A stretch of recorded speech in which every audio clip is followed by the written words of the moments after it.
Hello, this is In Conservation With. My name is David Lindo, and I'm also known as the Urban Birder. And the whole of tonight, in fact, the whole of this fourth series was sponsored by Leica Sport Optics and CJ Wildlife. Now, tonight, this afternoon, this morning, I have a guest whom I've known for a long time. His name is Mr. Nick Acheson, and he hails from Norfolk. And I've met you, Nick, I think once in my life when you very expertly and interestingly interviewed me. So it's kind of a swapping roles now. But anyway, Nick, how are you and where are you? I'm at home in North Norfolk on the bank of the River Wensum. The River Wensum is 100 metres in that direction, and I'm very well, thank you, David. Just coming in from teaching all day, so might be a bit hoarse, but I'm very well, thank you. Yeah, but you're always very sprightly. I mean, I was just saying before we press the record button and let people in, but I didn't realise that you look so young, but you're not as young as you look. You don't have to say how old you are, but he's a very kind of young spirit, this guy. And when I met you, was it last year? Last year that you came to Clyde, yes. Yeah, I came to Clyde and you interviewed me, and it was a really nice experience. And you were actually taller than I expected as well. You know, when you meet people, really? They're going to be short or whatever, but you're quite tall. I don't think I'm especially tall, but yes, I am older than I probably look. This year I turn 50, which is a slightly alarming thought. Yeah, but you're doing 50. You're doing the 50s a great service, I think. Well, I'm powered by nature, you see, so I'm chill about it all. Okay, well, you talk about powered by nature. Let's actually ask the question, the big obvious question, really, and that is, how did you come to sort of love nature so much? What was your first early kind of delvings with nature? I don't remember. I mean, very much having read your books, David, very much a similar experience, that I don't remember a time when I wasn't looking at nature. I don't remember a time when it wasn't the thing that completely fascinated me. And I wasn't really, all my tiny kids' books were about animals because that's what I was interested in.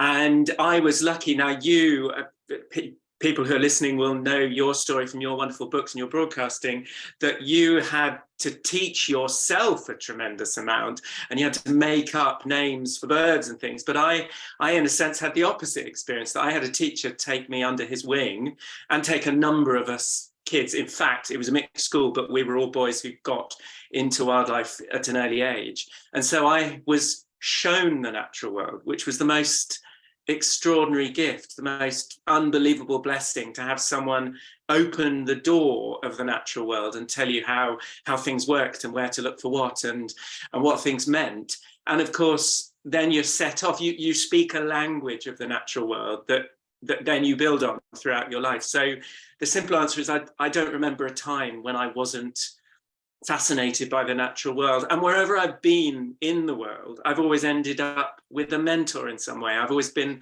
lucky enough to fall into the company of people who've shown me their bit of the natural world. And so the story's just carried on growing, I suppose. Well, that's really fascinating, because we both share that scenario in that we can't remember a time or a moment when we weren't interested or, didn't look at some form of wildlife. You've written a really very well received book here, The Meaning of Geese, which is part of the reason why we're here tonight. But the thing is, with In Conservation With, it's not about book reviews. We're not going to be saying on page 15 you said this, why? But you've had some amazing reviews. I mean, there's lots of really big names, including Bridget Strawbridge Howard is actually here tonight. All saying how fantastic and wonderful this book is, and it's such a spellbinding sort of account of one man's quest to follow geese around in your county. Let me firstly ask you, you've written a really eloquent description of the topography of Norfolk,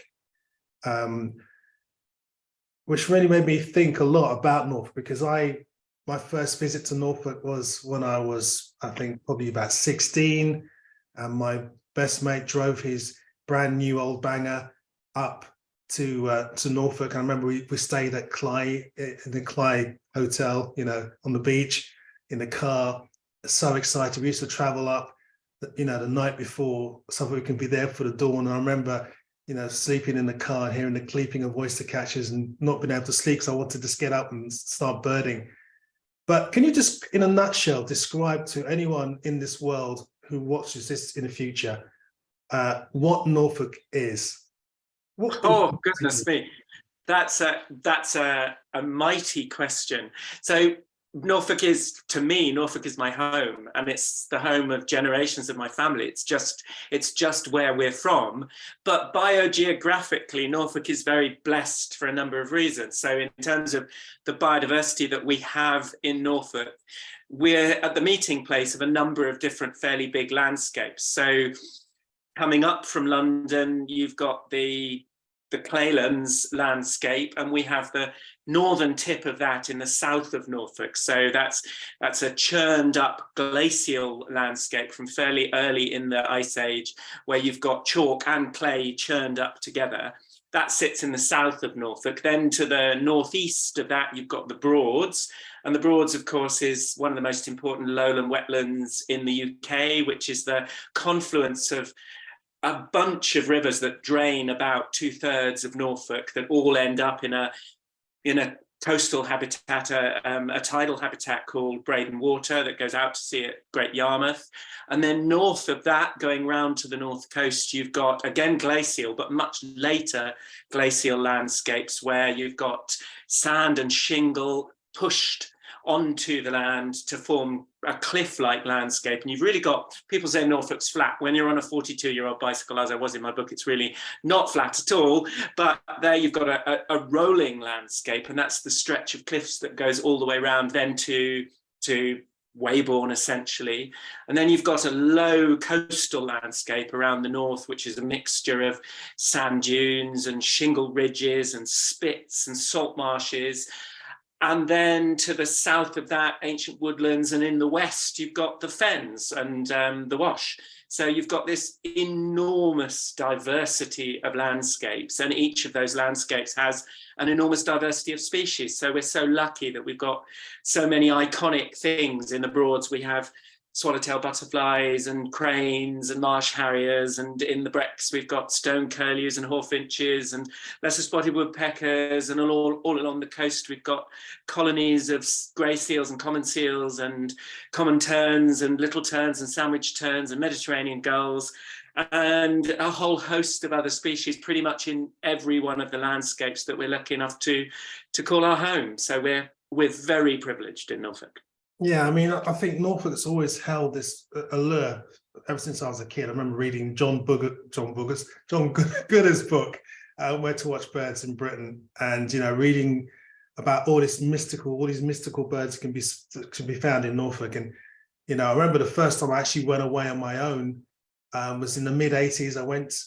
I got a train to Sheringham, and then I got a taxi, I think, to Clyde, and I stayed in a pub. And I was really nervous because it's the first time I've ever been out on my own away from London birding. And I received a warm welcome actually when I got out of my hotel room, my pub room, and walked out onto the streets into Clyde. It was really quite interesting. But in those days, it was quite quiet. Nowadays, when I go to Norfolk, I think of traffic with loads of caravans and stuff like that during the summer. Is it getting busier, and is there more kind of building going on? Building, perhaps not so much, but the roads and tourism, off the scale difference. It's so different. And actually birding was a small group of us. We were all chums, and we all kind of knew each other, and we all saw each other all the time, even within my lifetime. So when I was first birding 35 years ago, whatever, we all knew each other, and there were really not all that many of us who were birding. And now Norfolk is, every birder in Britain comes to Norfolk twice a year, once in the springtime, once in the autumn time, to see what they can see and find and twitch. And that's changed a great deal. The nature reserves, Clyde. My family's half of my family's from Blakeney, and I went to school in Holt. And so I had the immense privilege of learning to bird at Cly, and it was quiet. There were hardly any birders, and now it's definitely not quiet. It's very, very, which is brilliant, because more people are interested in birds, and if more people are interested in birds, then more people are taking action for wildlife. Yeah. But it's changed enormously, and just as you say, tourism in general, the roads are incomparably busier than they were. Yeah, absolutely. Norfolk's another place that I keep on hearing a new town. I mean, I hear about birds being found in some town I've never heard of, and it's in Norfolk. Every time I look at Norfolk, there's a new town I've never heard of. There's a lot in the middle. There are a lot of villages that nobody knows quite where they are. Yeah, exactly. And also the pronunciations, Stifky, Stooky, and things like that. What's your Norfolk accent? What happened to your Norfolk accent, by the way? Well, I can do it. I can do it if I want. I can talk proper, only that ain't how I talk. So I grew up, my mother and I talk to each other like that, but both of us in jest, because it's not how we speak. But sadly, again, the Norfolk accent is dwindling. Wow. Now, talking about accents, you spent quite a long time in your youth. You're still a young man, but in your youth in Bolivia, a trip that was meant to last a couple of months ended up being 10 years or so. Yeah. Firstly, how was Bolivia, and how does that differ? I mean, I'll say Bolivia, Norfolk to Bolivia. I mean, why did you make the decision to come back to Norfolk? Oh, good question. Lots of questions there. So when I was finishing, so during my undergraduate degree, I lived a year in the south of France, in the Camargue, and I completely fell in love with bigger, wilder landscapes. I was like you, coming up to Cly as a 16-year-old and camping on the beach and thinking, oh my goodness, I'm going to see one of these. Oh my goodness, I'm going to see one of these.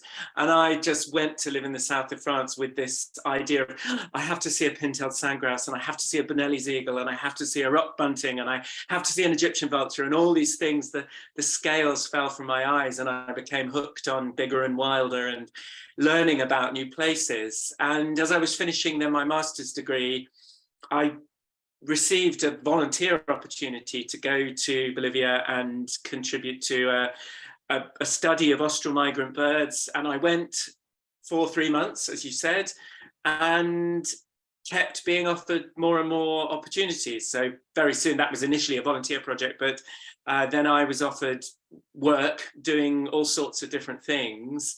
And 10 years later, I was still there. So you first asked, what's Bolivia like, and how does it compare to Norfolk? It's quite different, David. It's quite different, as you well know.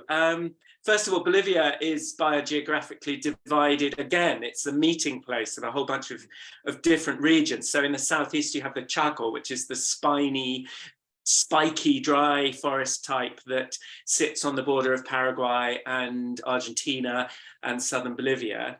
And then in the east, you've got the Pantanal, which everyone knows in Brazil, but actually quite a stretch of it reaches into Bolivia. And to the north of that, you've got Amazonia, but you've got both Amazonian savannas, dry savannas and wet savannas, and Amazonian rainforest. And then in the middle, you've got dry forests, which are deciduous forests, which are a kind of a transition between Amazonia and the Chaco. And then you've got almost that same diversity going up the Andes in the west. The easternmost point of the Andes is in Bolivia. It's pretty much where I used to live. And then essentially, the simplified version of the Andes in Bolivia is there are 3 parts. The north-facing slope receives water from the Amazon, so gets loads and loads of humidity. The east-facing slope gets very little humidity because the Amazon water has all petered out by the time it gets down there. And then there's a big high plain called the Altiplano, where things like James's flamingos and Puna reyes and vicuñas live, which is on the border between Chile and Argentina in the southwest of Bolivia. So it's fabulously diverse, a little bigger than Norfolk. Boasts a better bird list, it has to be said, and some big and extremely exciting biodiversity. And I never had a dull day living there. I never had a single day when I wasn't completely enamored of the wildlife. And of course, after 10 years, just this evening, I received a message from a friend that he saw his first swallows today. And that's thrilling and exciting. And in the autumn time, your first widgeon or your first pink-footed geese or whatever. But having lived there, for 10 years, I had my own seasons there as well. So as the rains began in November, then the bicoloured seed eaters in the garden would start to sing, and that was exciting because it was springtime. So I learnt the patterns of the seasons there. And then how I came home, I suppose, having been there 10 years, I had to think, is this where I live the rest of my life? And at the time, my grandmother was still alive and we were very, very close, and I hadn't been part of her life much for a long time. So I thought I'd like to be home for the rest of her life, which I was. And my first niece had just been born. And I thought, do I want to be the uncle? And since then, I've now got 7 beautiful nephews and nieces, and I absolutely adore them. And it's the biggest privilege of my life being their uncle. So I thought, right, time's come.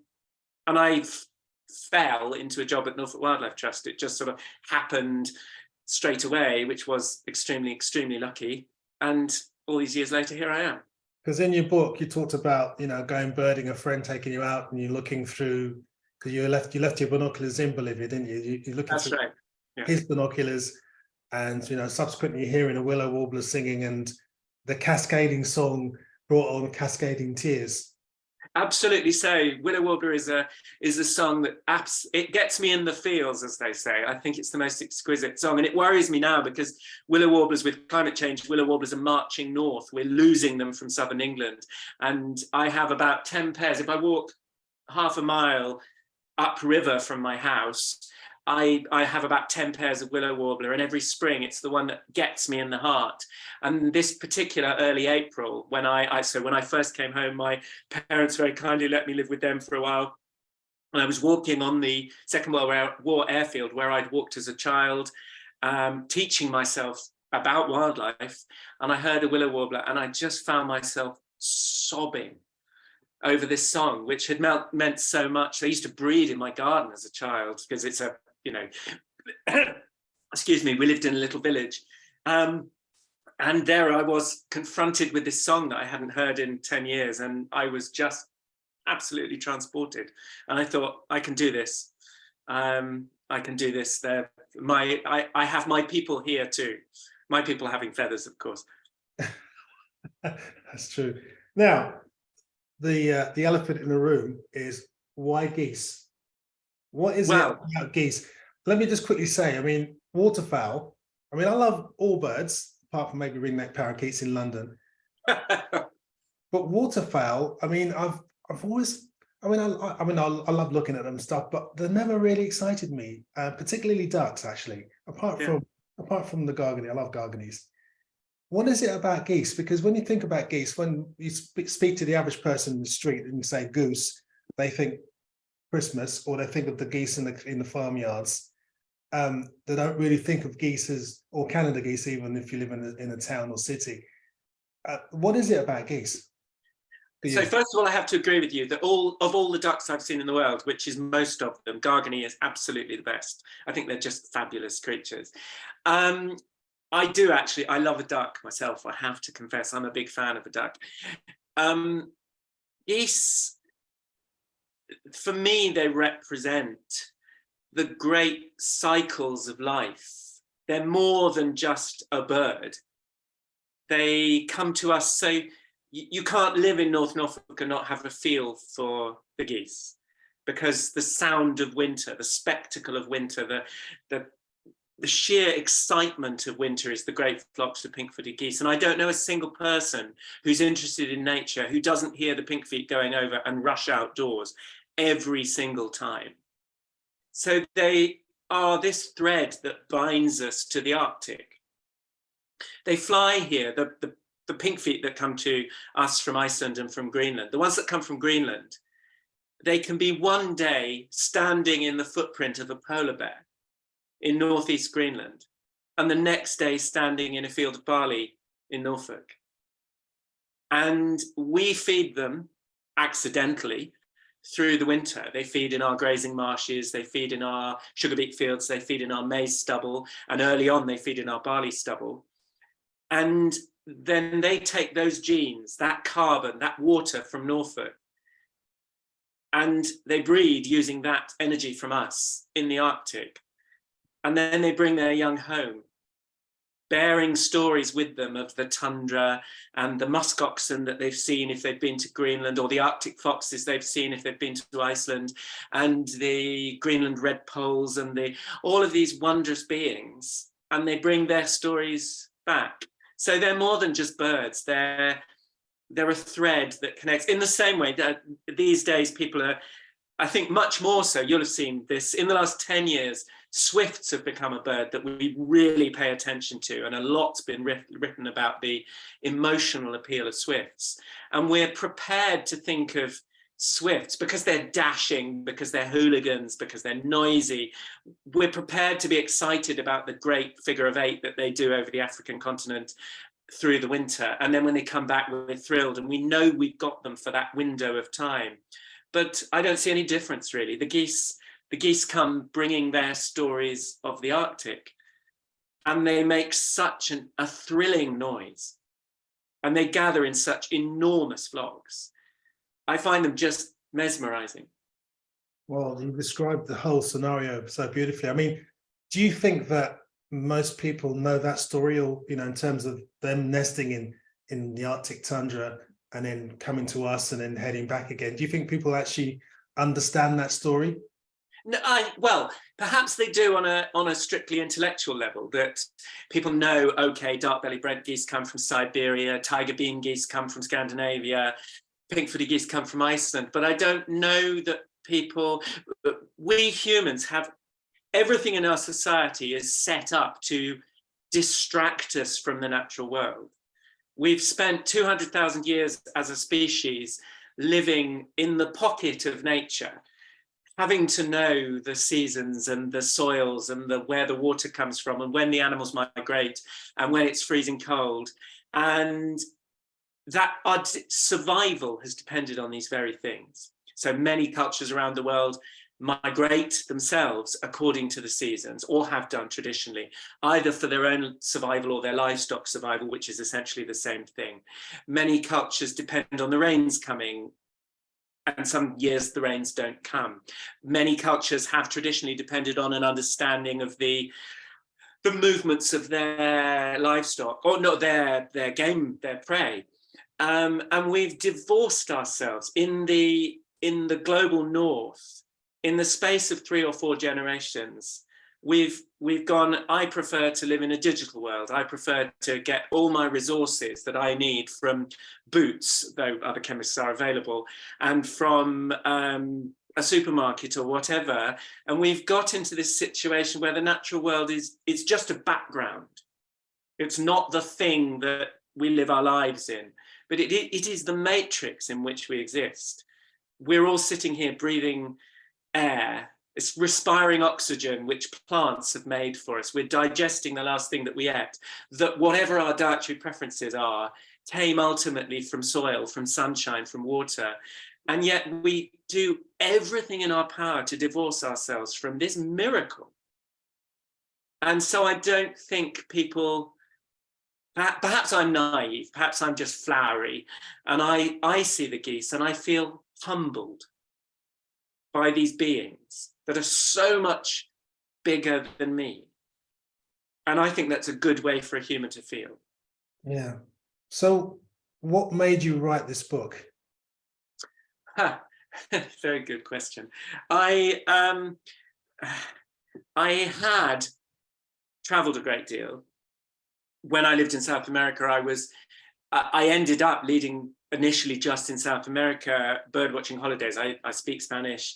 I knew all the birds in the landscapes where I worked and other wildlife. So I was asked, will you lead tours? And people enjoyed going on tours with me. So I was asked, will you lead more? And when I left Bolivia, then I was asked, will you lead in other places? And I happened to know a few other places, and that sort of snowballed. And through the years that I was leading tours, I had an increasing crisis of conscience about flying and whether I was doing the right thing. And of course, as we all do, we all love nature. We all try and do our best for nature. And as so many colleagues continue to do or have done, we were supporting conservation projects by going to them. You know, there's nothing fundamentally wrong in it, but I reached the point where personally, I didn't want to fly anymore. So I gave up. And that happened, I'd made that decision quite some time before then, but because, you know, you put your name on things sometime in advance, I had to work through my commitments. I wasn't about to say, no, you lot can clear off, I'm having a strop. I was going to honor my commitments, as I did. But I'd reached that decision. And so by the end of 2019, I'd extricated myself from all my travel. Now, I don't know whether you remember, but the beginning of 2020, 3 years ago this week, things went a tiny bit pear-shaped. And so I was, as we all were, faced with a new reality, but I was faced with a new reality with no income, because 2020 was going to be the year when I tried to find other things to do.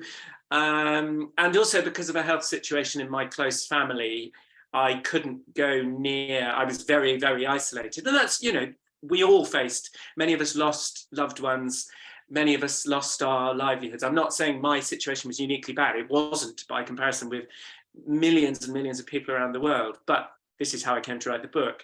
The first lockdowns, the spring lockdown, if you lived in North Norfolk, in a village, was actually heavenly, because the weather was gorgeous.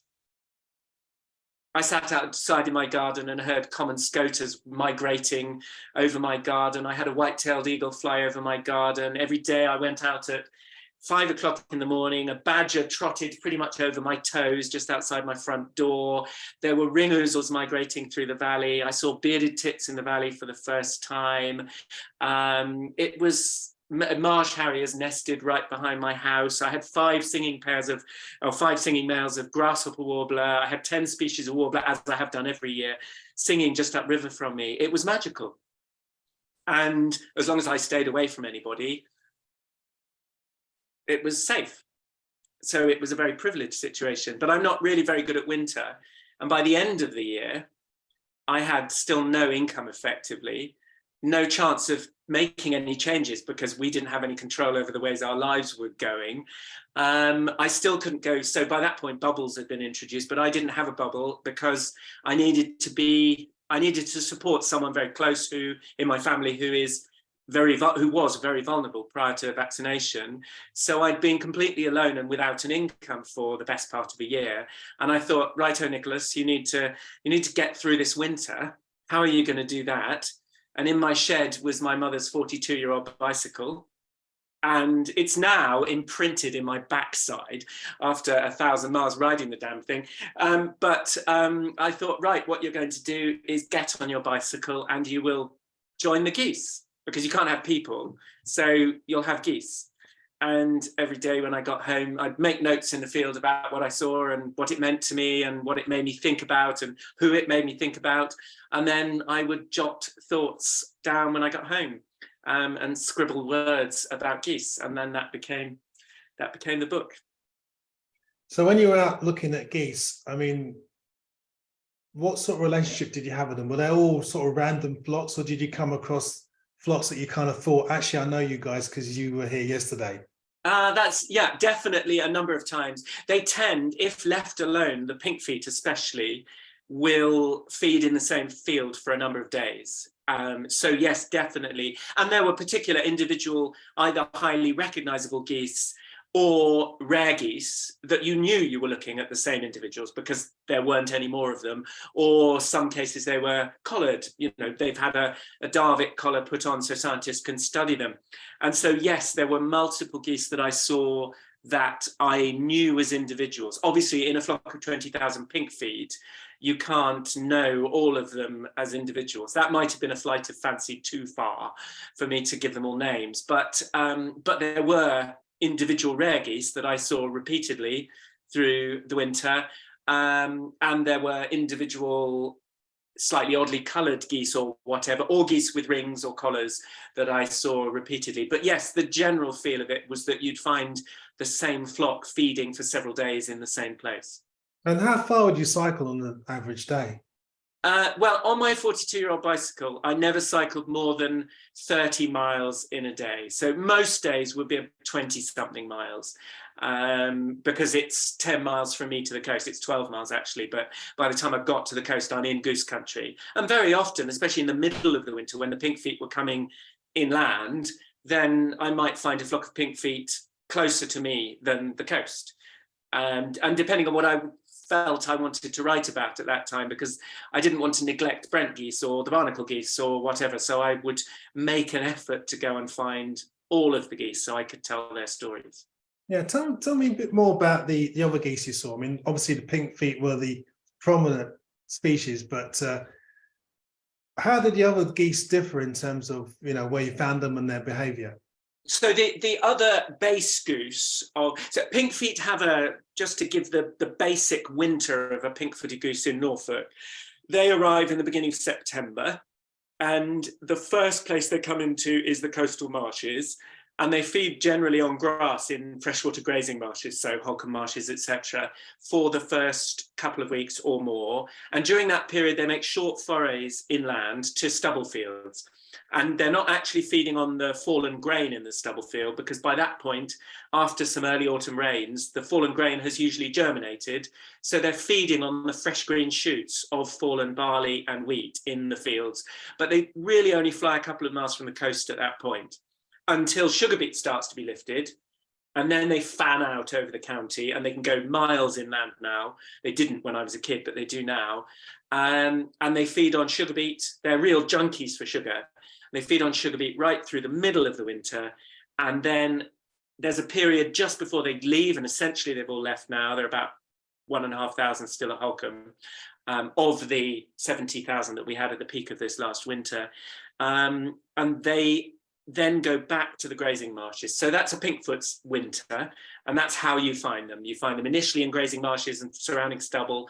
At the end, you find them in grazing marshes, but through the middle, you can find them anywhere that there's lifted sugar beet, or sometimes maize also. Excuse me. Then there's the Brent goose, the dark-bellied Brent goose that comes from Siberia. And they also have a three-stage winter pretty much. They start off coming into salt marshes, so the marshes that the sea comes into twice a day and fills with salt water and silt. And they feed initially down in the channels of the salt marshes on eelgrass, zostra. And then they do it, and they've only been doing this since 1971, I think it was. They then spend the middle of the winter flying into farmland to feed in the fresh shoots of winter wheat and winter barley. So the farmers aren't all that fond of that, even though the science says they really don't do any harm. The farmers don't like them, but they will fly up to 7-8 miles inland to feed on shoots of winter wheat and winter barley. So you find them in farmland through the middle of the winter. And then there's a stage at the end of the winter where the eelgrass starts to shoot again, and they go back to feeding in the salt marshes. And that's really the stage that they're at now. And they're with us now for another month. And then they start drifting up the western shoulder of Europe, and they end up in Siberia come early summer. And then they start to breed on the tundra, because the tundra defrosts less quickly in Siberia, because Iceland is exposed to the Gulf Stream, so it defrosts quickly, and Siberia isn't, so it defrosts much more slowly. So those are the two dependable geese. You really would have to be under a stone in coastal North Norfolk not to see dark-bellied Brent geese and pink-footed geese. Now, when the second wave of pink feet starts arriving, we're talking late September, October, and any time then up till Christmas, you get more waves of pink feet that arrive, depending on whether there's food further north, whether it gets really cold. And at that stage, you can start to get rarer geese joining them, particularly if you get a deep freeze on the continent, because on the continent, you get flocks of tundra bean geese, Russian white-fronted geese, etc. And if it freezes really hard on the continent, you can get a push of those geese joining the winter flocks of pink feet. And in the absence of their own flocks, they go, oh, well, these pink feet, they're a bit like me. I'll stick with them. And then you sift through the flocks of pink feet and you see the rarer geese with them. And we also occasionally get rarer geese that come from North America. So in my goose winter, when I was cycling around, there was a Todds Canada goose, which probably was a bird that came to us from Greenland. And then joining the dark-bellied Brent geese, there were 1 or 2 pale-bellied Brent geese. Those birds that we get on the East Coast probably come to us from Svalbard. And then there were the odd black Brent, which is the Pacific version of the Brent goose. And we don't really know whether the birds that come to us come from Pacific Siberia or Pacific Alaska. It would be very hard to tell without ringing them. And in any case, once they've reached here, they tend to stay with the dark-bellied Brent geese. They don't reroute and go home. They tend to stick with it. Or many of them never fall in love, though. Many of them stay as singletons in the flock for the rest of their lives. Can you, for those people again who are watching this and not that familiar with our geese, Todds Canada geese, and also the one that you made a big sort of thing of in the book, which is a grey-bellied Brant, which even I don't know what that looks like. But let's talk about the Todds first, because okay, so Todds are teeny, aren't they? Todds are teeny. Todds, they're not. They're certainly smaller than the introduced Canada geese. They are, yeah. So essentially, if you look at Peter Scott's early field guide to the waterfowl of the world, he has all the Canada geese, all dozens subspecies as one species. Now they've subsequently been split into two species, the little dinky cackling geese and the slightly larger, longer-necked Canada geese. But for our purposes, we'll treat them all as one. And essentially, on the North American continent, the further north you go, the smaller they get. And the further west you go, the darker they get. So up in the northwest, you've got very dark, very small Canada type geese. And down in the southeast, you've got very big, very pale Canada type geese, as the broad rule of how it works. And a Todds is from sort of Great Lakes northwards into Greenland. So it's considerably smaller than an East Coast Canada goose and the feral ones that are introduced here.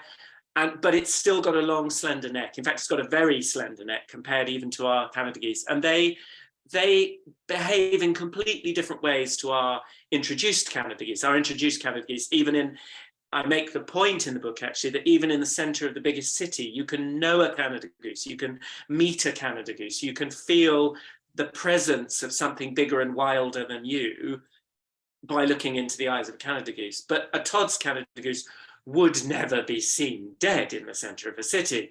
A Todds Canada goose is a wild creature of the Arctic that hangs with the pinkfeet. It gets lost in Greenland because some pinkfeet breed in Greenland, in the south of Greenland. Others, the ones that fail to breed in the spring, often go north to the north of Greenland where pinkfeet don't breed, and they molt there. And those ones probably pick up lost Todds Canada geese. And the Canada geese keep flying with them and end up in Lancashire or in Norfolk visiting us. So Todds Canada geese are like an introduced Canada goose, but slighter, smaller, and with a really thin, snaky neck. And they're more of a golden colour. So our Canada geese are quite mealy in colour, the introduced birds. And these are more of a honeyed colour, and they've got a bit darker mantle. They're really, really beautiful birds. Then you mentioned grey-bellied Brants. So I mentioned the other three forms of Brant. If you look at Peter Scott's original Key to the Wildfowl of the World, this is described as Lawrence's Brant goose. And it's never been really accepted as a thing. Nobody has given it a proper scientific name. But as I say, in the Pacific, you've got the black Brant, which is a beautiful, dark, blackish brown goose with a big solid white flash through this flank, and it's got this big lacy white collar. Brent geese have white collars when they're adults.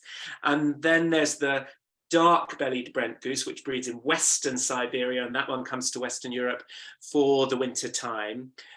Then there's the pale-bellied Brent goose, and that breeds in Greenland and Canada. And those ones either go down the eastern seaboard of the US, or they come to extreme Western Europe. So we're the dividing line in Britain between dark-bellied Brent geese on the east coast and pale-bellied Brent geese on the west coast. But we actually have two populations of pale-bellied Brent geese, because we have west coast ones that come to us from Greenland and Canada, and east coast ones that come to us from Svalbard.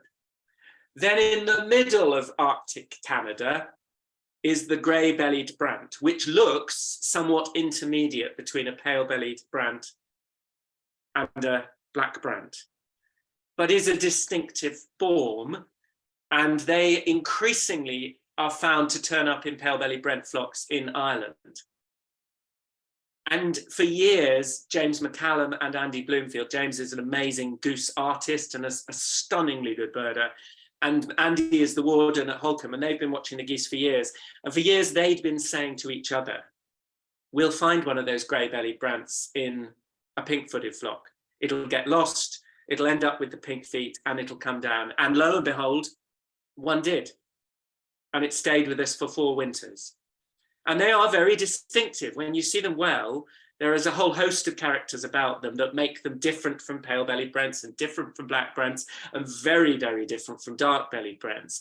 And the dark-bellied brents hardly ever tip up with the pink feet. So, but it's real, that's level 5 goose geekery. You've got to be off the scale goose geek to get excited about a grey-bellied brant. And in the middle of my goose winter, this juvenile bird turned up with the pink feet. And because nobody knows what a juvenile grey-bellied brant looks like properly, we only ever saw it. James saw it, my good friend Nick Parsons saw it, he was the first one who saw it, and I saw it, and I think that's it. And we only ever saw it in a flock of 20,000 pink feet at great distance, and it never came back the next winter. So we don't know. My feeling is it probably was another grey-bellied brant, because it certainly wasn't a normal pale-bellied brant. But who knows? And as you well know, David, as a wise birder who's been loving birds for many years, the mysteries are the good bit. The mysteries make you go, I still have more to learn. I still have more to see, and I'll breathe my last breath still wondering, but it's that wonder that makes us look. Exactamente, as they say in Spain. And yeah, it's incredible, because I wonder if one day they will actually be split. Maybe certainly in Holland at the moment, but elsewhere maybe not. Excuse me. You mentioned the great late Sir Peter Scott, and I'll never forget, his story where he used to be a wildfowler, didn't he? And one day he shot a goose and it didn't quite die. He was flapping around. He had an epiphany, and then he sort of became the guy that then collected waterfowl and set up the Wildfowl and Wetlands Trust. When I've gone, I mean, the last time I was in Norfolk actually was only 2 months ago, and I can't remember where I was, but Buckingham maybe I think I was, but I was hearing in the background, and whenever I hear that, I kind of get rigid, because I think to myself, hunting. And it's interesting because hunting has different sort of connotations in different parts of the world. I mean, you go to North America and there are birders that go hunting, and also the hunting fraternity kind of have preserves that really help in terms of, the conservation of waterfowl. And then you come to the UK, and I don't feel the same thing. I feel a bit nervous about the whole thing going on there. And I'm based in Spain, as you know.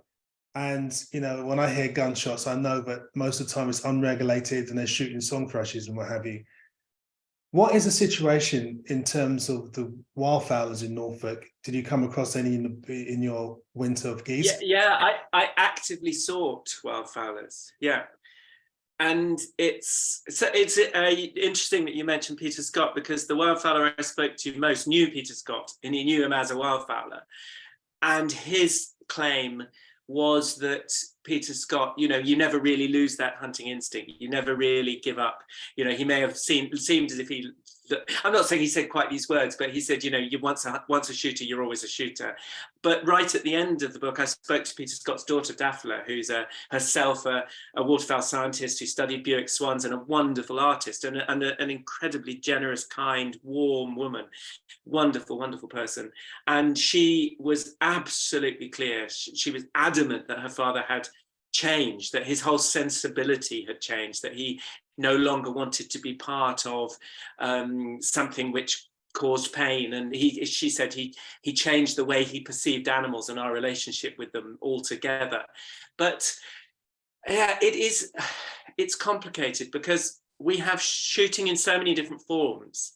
So we've all, I'm sure on your discussions, you've had discussions with people involved in campaigning against grouse shooting, and driven grouse shooting as birders is an abhorrent thing for a whole range of different reasons. One, because habitat is destroyed by management and poisoning with all sorts of chemicals to suppress particular parasites that come about because of overpopulation of the grouse. And we know factually with absolute certainty that birds of prey are persecuted. We know that mountain hares are killed in their tens of thousands in order to protect the grouse, etc., etc., etc. It's abhorrent, and they're all shot with lead. And we know that lead poisoning in the landscape is an absolute disaster. So that form of shooting, I see no merit in that whatsoever. The wildfowlers, I'm a vegan. I don't go around shooting stuff, and I don't go around seeking the company of people who do, but I wanted to understand. And I felt I had far more brotherhood with the wildfowlers in some way than I did with some naturalists, because these were people who'd grown up loving the marshes, who protected areas of marshes, who only shot, they're very rigorous about obeying the law. They only shoot with steel or tungsten so that it's inert and it's not causing any toxicity in the marshes. They're very strict on limiting who shoots, how many birds are shot. And they're real craftspeople who really understand the marshes. And in a sense, their trade-off for giving this much to the land and protecting the geese on their roosts and protecting and looking after the marshes is taking a certain number of teal and widgeon and pink-footed geese. And they see themselves, and the wildfowler who kindly helped me and gave me so much of his time and explained, they see themselves as another minor predator in the way that a white-tailed eagle or a peregrine or a goshawk or an Arctic fox might be. And there's no question in my mind that if we're looking at sustainability, both in population terms and in environmental terms, what they take is absolutely sustainable. Because I guess a lot of the species of geese, like I know the pink feet and the pink feet especially, they've increased, haven't they, over the years? Exponentially. So when Peter Scott and James Fisher went to meet the Icelandic scientist Finnur Gudmundsson in 1952, and they went to explore the breeding grounds of the pink-footed goose in Iceland for the first time anyone had really done it, or at least anybody external had done it and anybody had written it up. They estimated there might be 50,000 pink feet, and that population is now 550,000. And that's a documented rise. So in terms of numbers, a few hundred, probably it's only that many pink feet taken in the UK every winter, is absolutely sustainable. That doesn't change the individual bird's welfare, but it is absolutely sustainable. Okay. One of the things I loved about your book is the fact that you are effectively doing low carbon birding. And that's commendable. How would you sell that to the average person who would jump into a car, like myself? Well, most of us do, and we live complex lives. There's one thing that I think is really, it's the same with the vegan thing. I would never expect anybody else. I make my decisions, but the fact that I've made my decision doesn't make anybody else less good or worse, or, I'm nobody's enemy. And it's the same with birding. It's absolutely the same. The very fact that we seek solace in nature is a wonderful thing that enriches our lives and enriches the lives of the people around us. And that is never something to be sneered at. However, I reached a point in my own thinking where I felt that I wanted to try, and it's not, but today I've been teaching, I teach degree students, I've been teaching, that involves driving to teach them. It's, I'm no saint on this front, but you make a decision about what's justifiable and what isn't justifiable and what you're going to do. What I would say, and I really mean this, and yes, I'm privileged, I live in a beautiful place, I see a lot of wildlife. I was taking my laundry in 2 days ago and a hen harrier flew over my garden. First one I've ever seen from my house, and I may have dropped an F-bomb, and I dropped my sheets and ran into the house and got my binoculars just to make sure that because it was quite high up and it was indeed a male hen harrier. I'm very blessed that I live in a place where things do fly over. However, I think the more you give to the landscape in which you live, you know this because you were, during the first lockdown when you were trapped in Spain for a long time, you were talking about the places you were visiting and the birds that you were seeing. The more you give to a place, the more it gives to you. And the more each individual bird or flower or butterfly or whatever it is you're interested in means something special, because it's, so the night that I sat out half the night listening for common scoters, it was when the big migration of common scoters across the UK was being discovered. That will happen next month. Or first time it was being properly mapped, and people were submitting data points right across the country. But not in an acquisitive way, but in a fascinated, engaged with my landscape way. I wanted to know whether common scoters were flying over my house. And I heard widgeon and I heard teal. And then at about 2 in the morning, I heard common scoters, and I was ecstatic because I was part of this great flow of common scoters over the UK, and it was the most utterly thrilling thing. So as, for example, I've lived here 12 years and I've never seen a hen harrier over my house.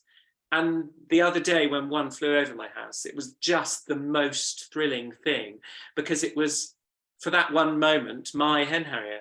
And the same a few weeks ago, a goshawk flew over, and you know what a goshawk looks like. And I don't mean what the bird looks like, but I was sitting at my desk and all of the rooks and the crows within a mile just went into the sky and started shouting.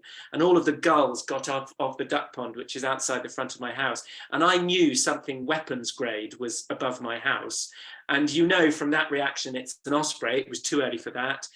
A white-tailed eagle. There wasn't one in Norfolk that day as it happened.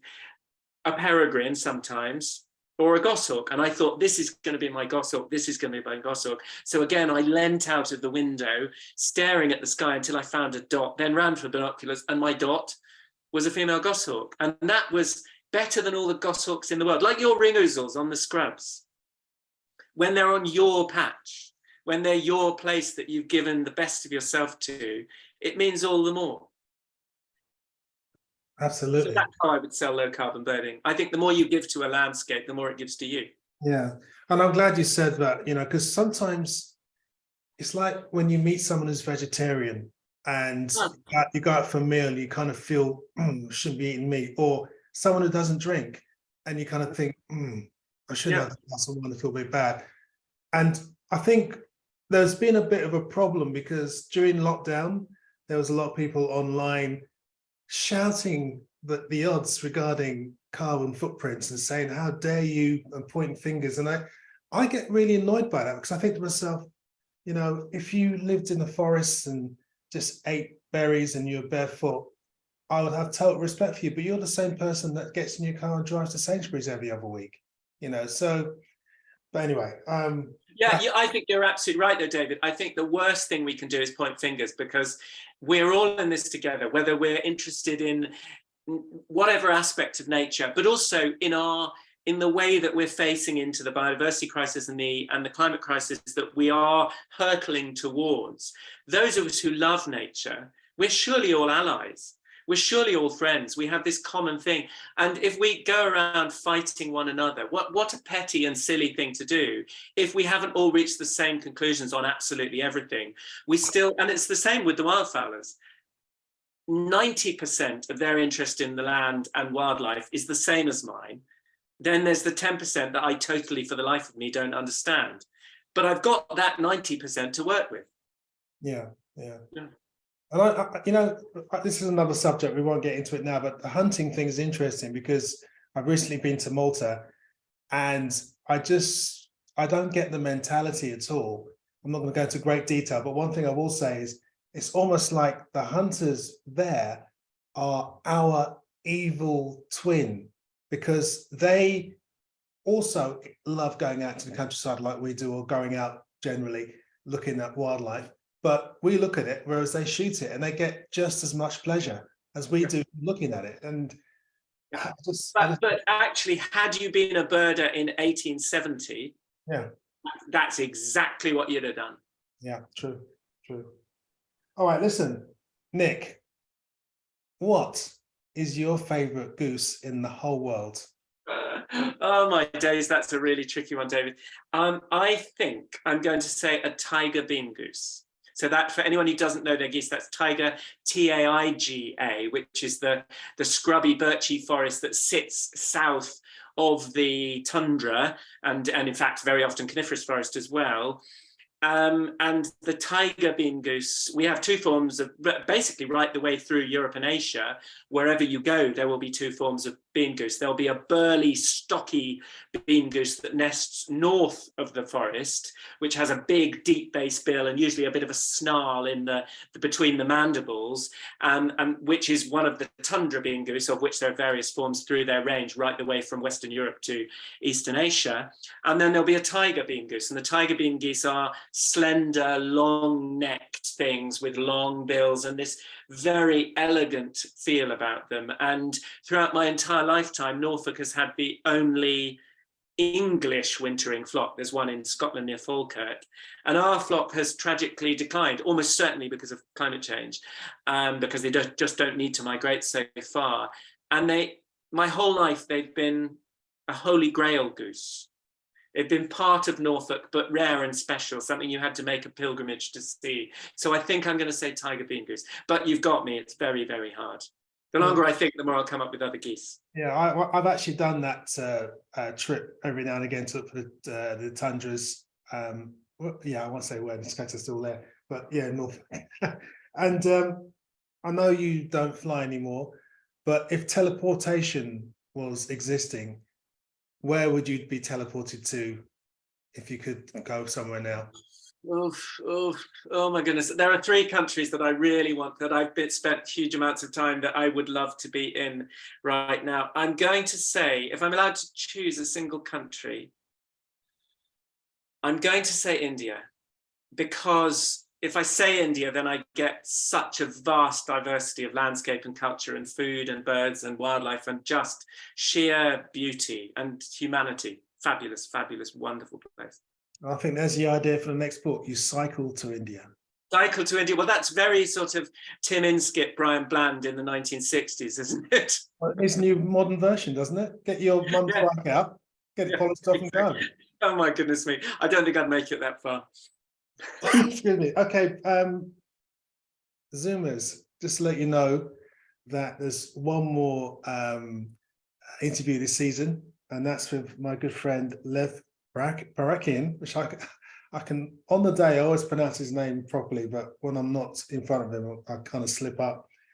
He's written a book called Taking Flight, and it's all about how various animals fly, and that's going to be on Tuesday, the 11th of April. So that'll be our last in conservation with until October, when we start our 5th season, so we can have a party that day. I'm very happy and delighted that our penultimate in conservation was with my very good friend Nick Acheson, and he's got a great book. You need to go out and get it. It's really, thank you so much, Nick, by the way, for your knowledge on geese. I mean, it's made me feel much more like I want to be looking through flocks of geese and just learning more about them. So the meaning of geese, which has gone down very well. You need to get out and get it if you haven't got it. Okay, guys. So thank you very much, Nick. Really appreciate it. I know you're tired tonight and what have you. So thank you so much for your time. Thank you very much, David, for having me. And Zoomers, as ever, thank you very much. It's really been good to have you around tonight. I hope you'll join us for the Q&A. And if you want to see the Q&A and you're watching this in the future, you need to join the Urban Bird of World community, membership community, and you can have access to all of the in conservation moves that have gone past and the Q&As, which sometimes can be quite interesting, much more interesting than the actual main bit. And the main bit's interesting as it is. So there you go. So for all of you, thank you very much, and hope to see you again soon. And don't forget, keep looking up.